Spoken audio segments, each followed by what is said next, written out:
السلام علیکم ورحمۃ اللہ وبرکاتہ۔ میرے دوستوں اور بھائیوں، تین چیزیں ہیں: یہ دنیا، ٹک ٹاک اور یہ حدیث جو آپ کے سامنے موجود ہے۔ تینوں کو میں نے آپس میں کیوں ملایا کہ میں ایکسپلین کرتا ہوں، آپ کو یہ حدیث بھی سمجھ میں آ جائے گی جو آپ کے سامنے موجود ہے، اور باقی چیزیں بھی سمجھ میں آ جائے گی کہ یہ دنیا آگ کی طرح ہے۔ آگ میں اندر کوئی چیز گھس گئی تو آگ اسے جلا دے گی، جلا کے راکھ کر دے گی، یا زیادہ قریب چلے گی تو بھی کوئی نہ کوئی نقصان ہوگا۔ لیکن اگر کوئی فاصلہ مینٹین کر کے رکھا، کوئی خاص فاصلہ جسے سیف ڈسٹنس کہتے ہیں، تو وہ آپ کو فائدہ دے گی، نقصان نہیں پہنچائے گی۔ اسی طرح یہ دنیا کے اندر آپ گھس گئے اور یہ زیادہ اندر چلے گئے، زیادہ قریب چلے گئے، تو یہ آپ کو تباہ و برباد کر دے گی، جلا کے راکھ کر دے گی۔ لیکن اگر اس کو اس طریقے سے گزارا جس طرح اس دنیا کے بنانے والے نے فرمایا، تو آپ کو نقصان نہیں بلکہ فائدہ ہوگا ہر لحاظ سے، اور خاص کر آخرت کے لحاظ سے بھی۔ تو اب یہ ہے کہ اس کے اندر گھسنا کیا ہے، کہ یار اس کے اندر گھسنا یہ ہے کہ یار یہ جو دنیا کی خواہشات ہیں، جو معاملات ہیں، تمام تر جو چیزیں ہیں، اس کو حاصل کرنے کے لیے میں کچھ بھی کروں گا یا میں کچھ بھی کروں گی، تو یہ چیز آپ کو جلا کے راکھ کر دے گی، آج نہیں تو کل، اس دنیا میں یا آنکھیں بند ہونے کے بعد قبر میں، ٹھیک؟ لیکن تب کوئی فائدہ نہیں ہوگا، کہ یعنی کہ قبر میں اگر کوئی نصیحت یا عقل آ جائے کہ کاش میں نہ ہی کرتا، تب کوئی فائدہ ہی نہیں ہے۔ جیتے جی اس دنیا میں سمجھ آ گئی، توبہ کر لی، تب ہی فائدہ ہے۔ تو وہ سمجھ اور عقل آپ خود ہی کریں گے، یار غور و فکر کریں گے، اور کوئی عمل کرنے کی آپ کی خواہش ہوگی، آپ خود سے عمل کرنا چاہتے ہوں گے، تبھی فائدہ ہوگا جیتے جی۔ مرنے کے بعد کوئی فائدہ نہیں ہے۔ تو دوسری جو چیز ہے کہ یہ رسول اللہ صلی اللہ علیہ وسلم نے فرمایا، میری اور میری امت کی مثال اس شخص کی طرح ہے جس نے آگ روشن کی تو حشرات الارض اور پتنگے، یعنی کہ زمین کے کیڑے مکوڑے وغیرہ اس آگ میں گرنے لگے، تو میں تم کو کمر سے پکڑ کے روکنے والا ہوں اور تم زبردستی اس میں گرتے جا رہے ہو۔ یعنی ایک شخص نے آگ لگائی اور کیڑے مکوڑے اس کو کوئی اٹریکٹیو چیز سمجھ کے اس کے اندر گھستے چلے جا رہے ہیں، اور ان کو پتہ ہی نہیں ہے وہ جلا کے راکھ کر دے گی ان کو، لیکن جس کو سمجھ ہے وہ روک رہا ہے، لیکن پھر بھی اس کی بات نہیں مان رہے اور گھستے چلے جا رہے ہیں، تو الٹیمیٹلی کیا ہو رہا ہے؟ خود ہی جل کے راکھ ہو رہے ہیں۔ اسی طرح رسول اللہ صلی اللہ علیہ وآلہ وسلم کو یہ دنیا کی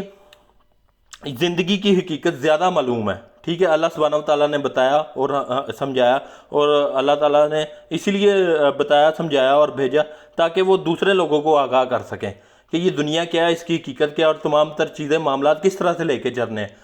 تو لوگ کیا ہے کہ وہ اللہ تعالیٰ کے حکموں کی کوئی پرواہ نہیں ہے، میجورٹی کو، کچھ چند ایک آدھ ہوں گے، 100 میں سے کوئی 10%، 5% جو اللہ تعالیٰ کے حکموں کے مطابق عمل کرتے ہیں اور اللہ کے رسول صلی اللہ علیہ وسلم کے حکموں کے مطابق عمل کرتے ہیں۔ باقی کیا کرتے ہیں؟ انہوں نے اللہ کے حکموں کو سائڈ پہ کیا ہوا ہے، کوئی پرواہ نہیں ہے، اللہ کے رسول صلی اللہ علیہ وسلم کے حکموں کو سائڈ پہ کیا ہوا ہے، کوئی پرواہ نہیں، ان کو بس یہ دنیا کی جو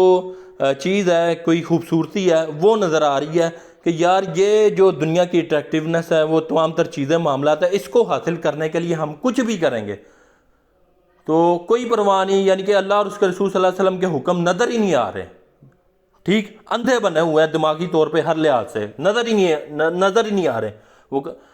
اور یہی رویہ اختیار کر کے رکھا ہوا ہے کہ یہ سب چیزیں حاصل کرنے کے لیے ہم کچھ بھی کریں گے، یہ چیز ان کو جلا کے راکھ کرے گی، آج نہیں تو کل، ٹھیک؟ تو اب یہ کیا کہ ٹک ٹاک کا میں نے کیوں کہا کہ ٹک ٹاک آج کل اس حوالے سے یعنی کہ اس میں کیا ہو رہا ہے کہ لوگوں کو فیم جلدی مل رہا ہے بنسبت دوسری بھی چیزیں ہیں، یوٹیوب، فیس بک وغیرہ، لیکن وہاں پہ لوگوں کو مشہوری اتنی آسانی سے نہیں ملتی، ٹھیک ہے؟ تو یہ ٹک ٹاک لوگ کیا کر رہے ہیں کہ وہی چیز اسی کیٹیگری میں آ رہی ہے کہ یار اب یہ چیز ایک ہمارے پاس آ ہی گئی ہے، تو کیوں نہ اس کا فائدہ پھر یہ حاصل کریں کہ اس میں لوگوں کو جلدی مشہوری مل رہی ہے، لیکن ہمیں یہ بس کچھ بری حرکتیں، کسی بھی لحاظ سے، کسی بھی قسم کی حرکتیں، چیزیں، معاملات، لڑکا لڑکی پتہ نہیں کیا کیا کر رہے ہیں لوگ، عجیب و پتہ نہیں کس قسم کی حرکتیں ہو رہی ہیں۔ اس کو زیادہ ایکسپلین کرنے کی ضرورت اس لیے بھی نہیں ہے کہ یہ سب چیزیں لوگوں کو سامنے نہیں ہیں، کوئی چھپی ہوئی نہیں ہے، تو وہ وہی چیز کر رہے ہیں کہ یار ہم بس یہ دنیا کو حاصل کرنے کے لیے، اس کی تمام تر جو چیزیں ہیں، فیم ہیں، معاملات ہیں، اس کو حاصل کرنے کے لیے ہم کچھ بھی کریں گے تو ہمیں بس یہ چاہیے لیکن یہ یاد رکھنا الٹیمیٹلی آپ کو جلا کے راکھ کرے گی، آج نہیں تو کل، جیتے جی اگر سمجھ آ گئی تو ٹھیک ہے، لیکن مرنے کے بعد کوئی فائدہ نہیں ہے۔ تو اللہ تعالیٰ سے دعا ہے کہ لوگ ہر چیز کا اللہ تعالیٰ لوگوں کو صحیح طریقے سے استعمال کرنے کی ان کی دل میں خواہشات پیدا کر لے۔ اگر خود نہیں ان کو احساس ہو رہا تو اللہ تعالیٰ سے میں یہی دعا کروں گا کہ اللہ تعالیٰ ہی ان کے دل میں یہ خواہشات پیدا کر دے، ورنہ خود تو مجھے کوئی چانسز نہیں نظر آ رہے کہ ان کے دل میں اپنی مرضی سے چیز پیدا ہو جائے کہ یار چلو یار ہم کوئی عمل کریں اپنی مرضی سے، کوئی یار کوئی نیکی کمائیں، یا کسی بھی اللہ تعالیٰ کو خوش کرنے کے لیے